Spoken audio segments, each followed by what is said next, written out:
All right, Mackey and Judd. So our guy Declan is the pilot of our plane, and he is the producer that keeps us propped up and moving forward. And he's not feeling well today. So yours truly is spinning multiple plates here. If we happen to crash this thing during the show, blame whatever Declan had for dinner last night or for breakfast this morning. Yeah, We can go there. little flu bug maybe.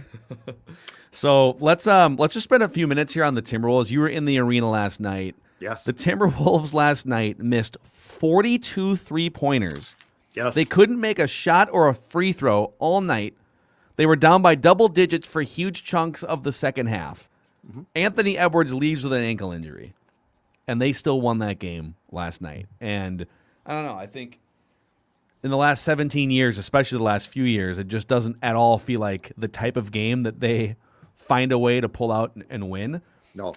But they did. I guess I'd love to know from your perspective, because the crowd also responded, the quiet-ass fans, as D'Lo said a week ago. It looked like they were responding. They stood up until the Wolves scored a basket to start the game, but Yep. I don't know. It feels different. A win like that feels different. The arena, at least watching on TV, felt different, and now they're, I think, back within a game of moving out of the play-in. So that was good vibes last night, Judd. Yes, I think so. I believe they've now won 7 consecutive games at home. And yes, let's start with the fans and the atmosphere in that building on a Tuesday night. That place 3 years back, or not the Butler year, but around that, against Charlotte would have been completely dead. Like, that building would have been dead. The Wolves got down by, I think, early in the fourth quarter, if I'm not mistaken. They trailed by a game high 13. They would have been dead. They would have been out of it. This team, and this is the most important thing, this team, and it certainly translates to the fans, has a completely different feel. So, like, before we get to the talent and Cat basically took that game by the collar and took charge, which was great, which was fantastic. But let's just talk about, Phil, the mentality of the team, which translates to the crowd, which translates to a feeling of hope that has not existed around this franchise consistently in forever. And that's the thing that struck me on back-to-back nights, because when the Wild went down two rip to the Wings on Monday night, that's an old school. They're dead. Like, they're dead. They're going to give up 5 goals. They're going to get beat 5-2. It's just going to be dead. You know what? 2 rip. What the hell? They're coming back. And you had a feeling. Last night, down by 13, to your point, can't shoot a 3-point shot to save your life. I mean, and to the end, where at the end of the fourth quarter in that game, D'Lo missed 2 key shots. Ordinarily, they're dead, right? But they're not dead. And I really think if you have not seen this yet, go find on the Wolves Twitter account the post-game shenanigans as Cat and the team, and more importantly, Ant, who was hurt, are walking to the locker room. And Ant is basically, in a very fun way, giving Cat crap because he got 39 and 15, not 40 and 15. Yeah. And Ant is joking around, but he's sort of serious about, man, you should have gotten that. And as Jim Pete tweeted off that tweet, this is the difference too. The mentality of this team, the togetherness, the fact that they're not just talented, but they care. It is such a breath of fresh air. And if you want to know if this is a basketball town, and we've talked about this forever, it is a basketball town if you give them something like this. Yeah, absolutely. I love the way all this went down. I love that D'Lo kind of threw a little feeler out. I don't know, calling them quiet ass fans is probably a little aggressive, but I love that he threw the feeler out. I love that people didn't get super offended by it. I think there was kind of a, Jim Pete and Johnny Krasinski from The Athletic kind of pushed back a little and said, hey, I mean, yeah, he's right. It's, the atmosphere probably doesn't match, this particular team's energy and success that they've had so far, but there's this 2-decade, or if you want to go back even further, like a 3.5-decade backstory as to why. But I love that fans came back. They responded. The in-arena vibe from the operations all the way down to the fans, just it came through the TV for sure, and you were in the arena. But I love the way that Chris Finch has come in here and has gotten everyone to buy in. It's not this Tom Thibodeau, browbeating style. Right. It's stern when it needs to be, but it's also very communal, and guys just seem to love being around each other and playing. I mean, like during that Tom Thibodeau year, the one pop-up year in 17 years, it was a joyless collection of players. Half of them hated each other. Cat and Butler didn't get along, hated each other, right? Like, this feels different. This feels like a bunch of dudes all in it together. And another thing I love about last night too is, I'm reading a quote from Karl-Anthony Towns. Some self-awareness here, and I think his assessment is right. He said, Karl gets great stats, but they lose has always been the MO and the narrative. He goes, that's no more. I want to win. I've always wanted to win, but now I've got to find ways how to put those stats to translate to winning. I think I'm doing that. I think I'm doing a much better job of that than ever. And I think some of it is like having the right coach and the right teammates around you, and they've got depth off the bench. They got Pat Beverly, and Jay McDaniels is reaching a new level halfway through the season here. But yeah, he's not just a hollow stat stuffer anymore. Like what he did in the last 5 or 6 minutes of that game, yeah, he was stuffing stats, but it was like he put that team on his shoulders and carried them to overtime and then carried them to that victory. And that's what I think a lot of people have been waiting to see, which is quit bitching about calls, and he did some of that too last night. But just take your talent and be a freaking cyborg. Just be a machine. You are the best player on the court. Just take it over. Demand the basketball. And he's been doing that more often, and he did it last night. I would venture to say that last night was one of the most effective games he's played in his career. If there's a list of like 10 or 15 games, that this game would be on that list. Just the way that he impacted everything. And what I like too is, and this is something that Cat would not and could not have done 3 years back. He didn't have a good game, and then he did. Like Cat had a lot of great games. It's like, oh my God, he was great. But there were a lot of times where things didn't go Cat's way, and Cat shut it down. He'd pout. He has a tendency to pout. And he did that last night at times. And basically, Finch in his post game said we were going to keep giving him the basketball, and he turned a corner. And this is the gradual, and it's been gradual maturation process of Cat. Because Phil, it's not like his first half was great. He was pouting at times.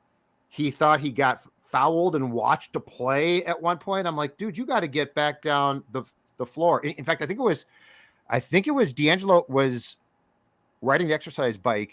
I'm not joking, in front of the press table. So like he's right by us. And there was a play where Cat got hit. Something happened. And he got up and got the old, what's going on? And D'Angelo said, you get down the floor, like run, like you got to go make the play. But what I loved was, okay, transition from that into crunch time. And Cat's like, let's go now. And it seems small, but it's important. I mean, it's things like that. And I continue to say, do not underestimate the influence of Pat Bev. Because Pat Bev is off his rocker at times. I love it. Like he's crazy at times. He's fun. But the intensity that dude brings, they were not playing well last night. And one of the first things that struck me about when things began to turn was Pat Bev's defense went up a notch. Like he was if they were going to lose, he was going to go down fighting. And I'll ask again, how many Timberwolves in the past set that tone? And I really think it goes back to KG. Really do. Jimmy set that tone too. But Jimmy also kind of nuked, like he set the tone, and then he kind of nuked the chemistry while he set the tone. And Jimmy set the tone, I always felt sort of just for himself. Yeah. Like he didn't care if people join. Pat Bev wants you to join in. In fact, he implores you to. That's I the really distinction. respect that. That's the distinction that I sense is Pat Bev he sets that tone in a way where it's us against the world, and Jimmy sometimes sets it where it's like me against my teammates. Yes. And he's done it in Philly, he's done it in Miami, and I think it works sometimes. It worked in Miami went to the NBA Finals 2 years ago, the Bubbles Finals, and Miami's one of the best teams in the Eastern Conference this year. But that confrontational style within your locker room, it's risky. If you've got the right people, then it can maybe work. But obviously Towns didn't react or respond well to that. He was, also younger and less mature than he is now a few years ago. This team feels like, especially now with Jaden McDaniels. Jaden McDaniels is reaching a new level. Like, watch that dude. The numbers aren't always ridiculous, but you're right. The impact he has getting hands in passing lanes. He Athletic can cut. freak. Yep, he's now found a couple spots where he can hit threes on a pretty consistent basis. But like, if this team is healthy, the depth that they have, I wouldn't be shocked. Like right now, we're kind of just taking it game by game. Can they? All right, can they get to the play-in? Is there a chance they can get up to the 6th seed here, catch Denver? But if they get in, and if they get into an actual series, and I don't want to get too far ahead of ourselves here, but they've got enough talent and depth to where I don't think they can beat the Suns or the Warriors in a series, but like they could do some damage against Memphis in a series. They could go toe-to-toe with Dallas in a series. I'm not saying that they for sure win the series, but like they're not getting swept by Memphis. They're not getting swept by the Nuggets or by the Mavericks in a playoff series. I don't think they get swept by the Jazz in a playoff series. So they're legit, man. They can throw hands with almost any team in the Western Conference. That's what I'm seeing right now. They're going for the first time, I think, in forever. There is a clear map of where they appear to be going. The Butler year, there was not. To your point, you're exactly right. That was a joyless collection of players led by a guy who it soon became clear saw himself as a mercenary of sorts. Yeah. And this is like, I almost don't care as long as they make the playoffs. I almost don't care how far they go or don't go. Here's what I want. And here's the one thing that I'm concerned about as far as Cat. And again, the maturation of Cat has been slow. Like, he is a freakishly good player, but as far as mentally, and he's a smart dude, but as far as athletic makeup, there are things that concern me. And here's the thing that I want to see most in a playoff round from Cat. I don't think the shenanigans he pulled early in the game last night are in a way translate positively to the playoffs. And like the whole thing about, I didn't get that call, or I'm mad and I'm going to jog up the floor. Playoff time, I want that gone. Because I feel like the thing that really held him back in the playoff loss in the first round to the Rockets was that.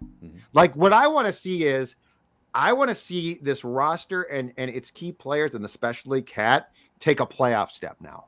Because like, that is a ruthless, hard fought tournament. Like, that's not oh, you got pushed down. Oh, sorry about that. That is get up, do what you got to do, and grind it out. And what I would love is when the Wolves playoff run, which is probably going to be around, is done, I would love to hear like the TNT guys say, okay, they lost, but we really like Cat and we like where they are going. I would like that. I think Cat has probably had it on his mind. Those guys all clowning him in that Rockets series a few years ago. Like, it's up to him, man. When he decides that he wants to take over a game, he can take over most games. Yep. And there's going to be some nights where he has some, off shooting or whatever. But like, when he goes into cyborg mode like that, defensively too, he got called for a couple fouls, but like, his presence is being, made known in the paint, and he's blocking a shot here and there. Like, I don't know. I love that he has discovered cyborg mode, which is what I'm going to keep calling it that. That's the mode that the great players can go into, right? Jimmy Butler went into it in the NBA Finals. Kobe Bryant lived in that mode all the time. I think the next part of that mode is to ignore the officials completely. Well, you're not in cyborg mode if you're not also ignoring the officials. Okay, I think like part of getting into cyborg mode is like, you're not worried about the humans around you. Football, basketball, hockey, strike zones. If you allow that to impact you, you are not going to win consistently. Yeah.